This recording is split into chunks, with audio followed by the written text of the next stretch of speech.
class 9. Today we'll start with a new chapter, chapter 4a, which is the pressure in fluids and atmospheric pressure.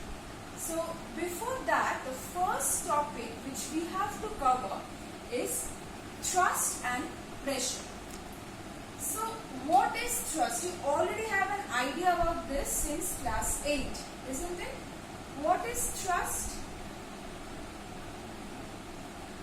Thrust is nothing but the force acting normally on a surface. So, say this marker, if it is resting on my hand, what is the thrust here? First of all, what is the force? What is the force acting? Weight of the marker vertically downwards, right? That means the weight of the marker which is acting vertically downwards, isn't it actually applying force normally on my hand? Normally means perpendicularly. So the weight of the marker is the thrust. Weight of the marker which is acting normally downwards is actually the thrust. Okay? So basically thrust is nothing but the force acting normally on a surface. Okay? What can be the unit of thrust then? So we have learned the definition of thrust. What can be the unit of thrust? Same as force. Because it's nothing but the force acting normally on a surface. Okay? So what can be the SI unit of thrust? Newton. Simply same as force. CGS unit, time. Any gravitational unit? Yes, same as GF, KGF. Same things. Same as force. Okay, the unit same as force because it's a force acting normally on a surface.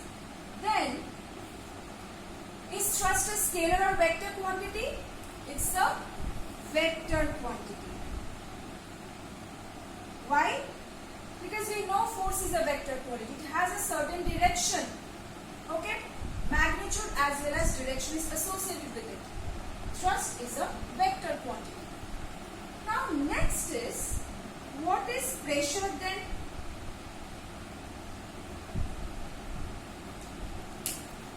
What is pressure then? Say, if I am sitting on a block of, say a table. I am sitting on a square table. Now if I am sitting on this size of a table, say the table is of this size, and I am sitting on this size, will the effect of thrust be same? First of all, what will be the thrust? Weight of my body acting downwards, because it is the force which is acting normally on the surface of the table, isn't it? So what about the effect of thrust? In both the cases, will it be same? No.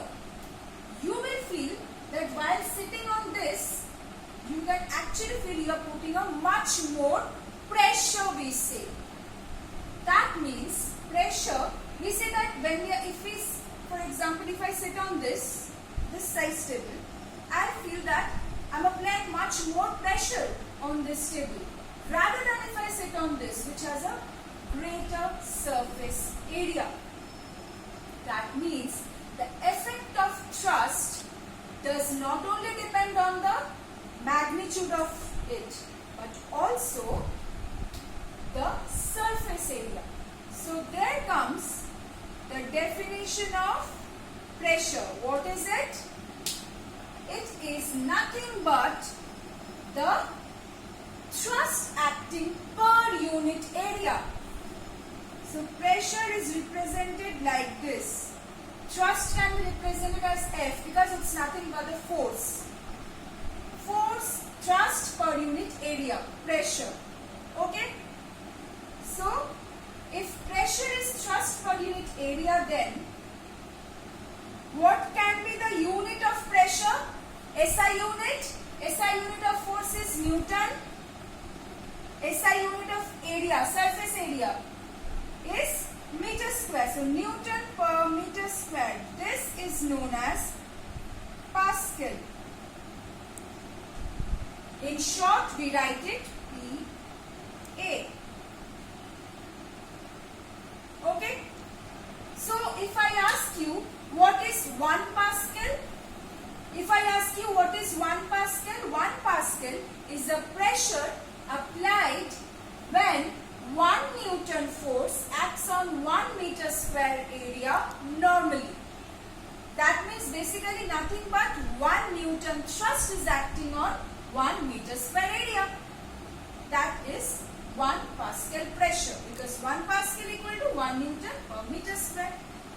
What can be the CGS unit of pressure? Dyne CGS unit of force is dyne per area centimeter square. So dyne per centimeter square. Okay. Newton per meter square is SI unit. CGS unit is dyne per centimeter square. Any other units of pressure? Yes. You have bar, millibar. Note the relations. 1 bar is how much Newton per meter square. 1 millibar is how much. Just note those relations. Okay. So you have different units then. Pressure is a scalar quantity.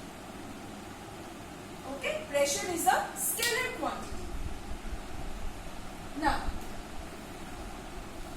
so this was about thrust and pressure and their units. Then, what are the factors on which pressure depends? First, it depends on the thrust, magnitude of the thrust, because it's P equal to F by A, and also depends on the surface area of contact. Or you can simply say area of contact. Simply you can say area of contact. A. Okay. So if I ask you, how can I increase pressure? How can I increase pressure? You can say either I can increase the thrust. Isn't it? If numerator increases, the value of the fraction will increase. Also, if I want to increase the pressure, I can actually decrease A, area of contact. So, for increasing pressure, if I increase the thrust and if I decrease the area of contact, pressure will increase. How can I decrease pressure? If I decrease the thrust, numerator decreases, the value of fraction will decrease.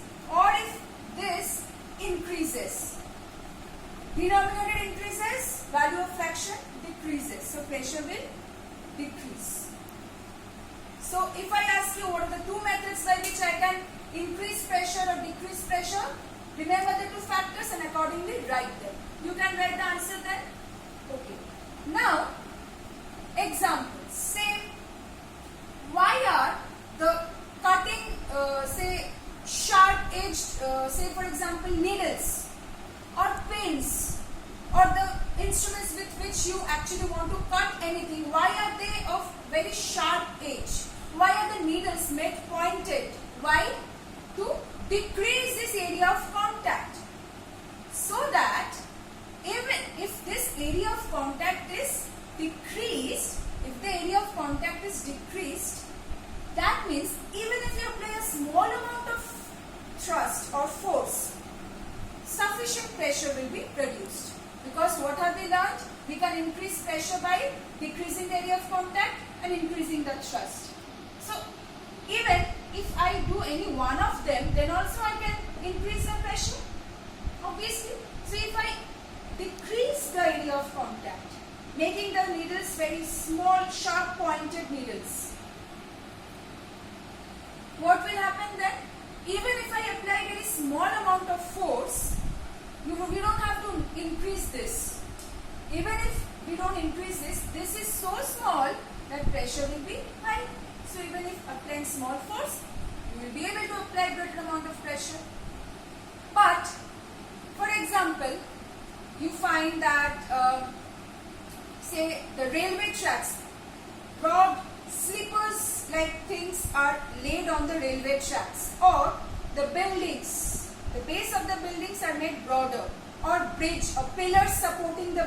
They are made, base made broader. Why? Base is made broader. Base is made broader means the area of say this is a pillar. If the base, that means the, say the buildings of the house, they are exerting certain thrust. What is a thrust? The weight acting normally downwards. Okay? The weight which is acting downwards, it is a force acting normally on a surface. If this is a surface, the base is made broader. Why?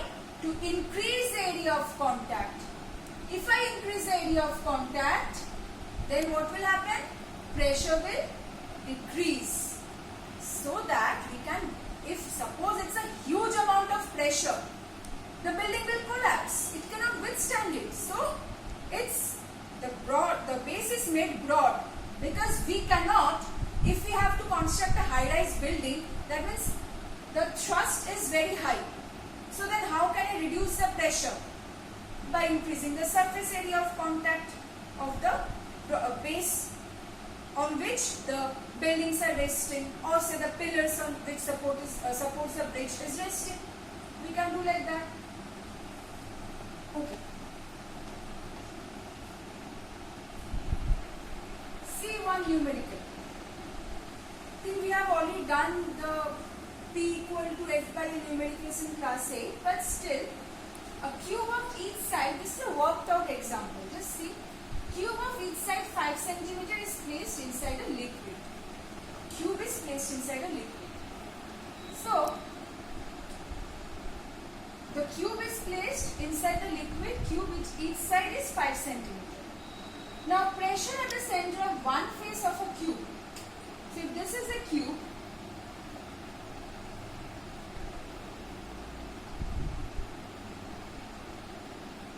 pressure at the center of one face of a cube. Say this face of a cube is 10 Pascal. Okay? So pressure is 10 Pascal. Say at this face. What is the surface area of this face? How do you find the area of any one face? Side into side of a cube. 5 into 5, 25 centimeters square. And we have just converted to meters square. Okay? Now, then can you find the thrust by which form? P equal to F by A. So if I know P, if I know A, F is equal to P into A. Simply, if suppose thrust was given, A was given, I can find P. Or if P given, F given, I can find A. Let's do another one. Okay.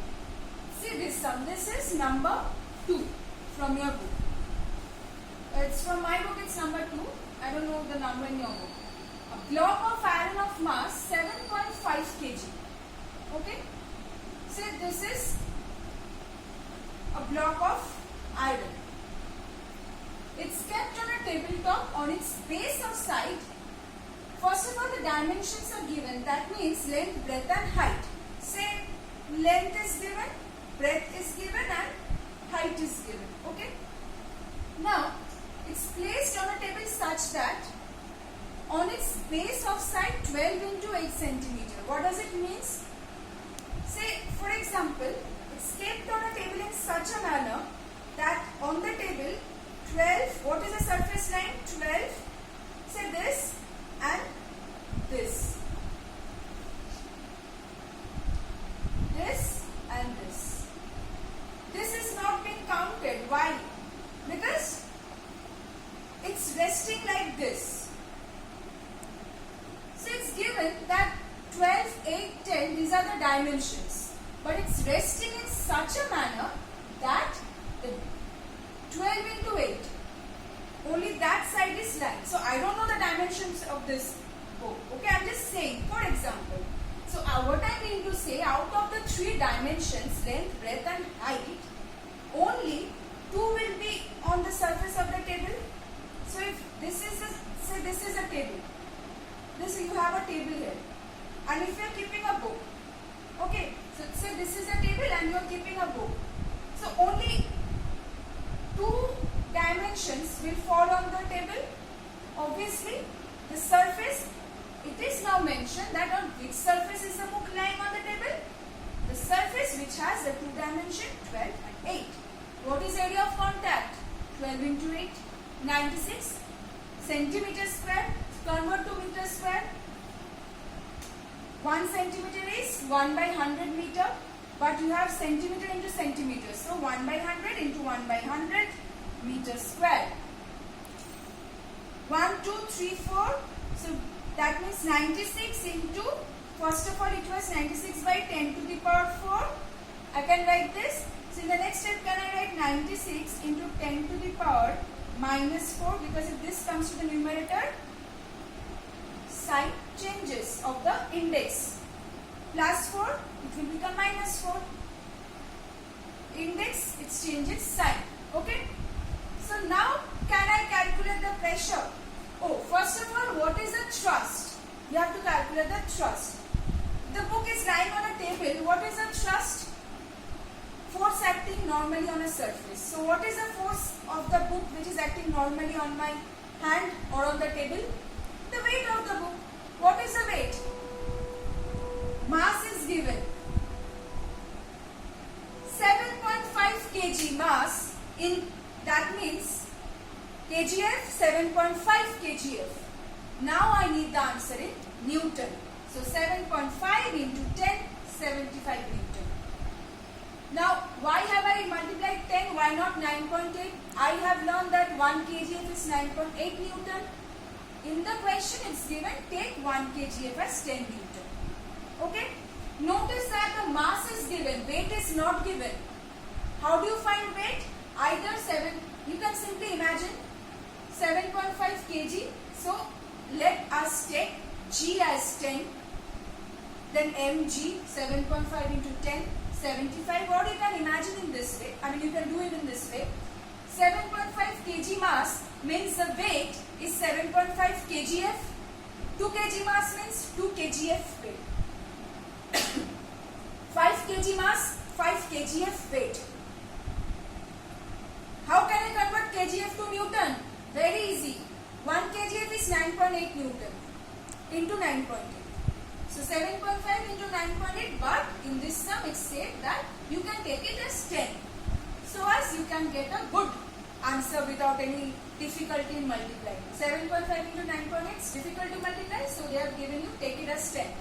Okay? So this is the weight, that means this is a thrust then. Weight of the block is a thrust. Pressure is equal to F by A. So F 75, A we have got. Just put the value and calculate what is the answer. Okay? So just keep in mind that thrust is nothing but the force acting normally on a surface. Pressure is a thrust per unit area. So use the information which is given. Find the ones which are you asked to find. Okay? So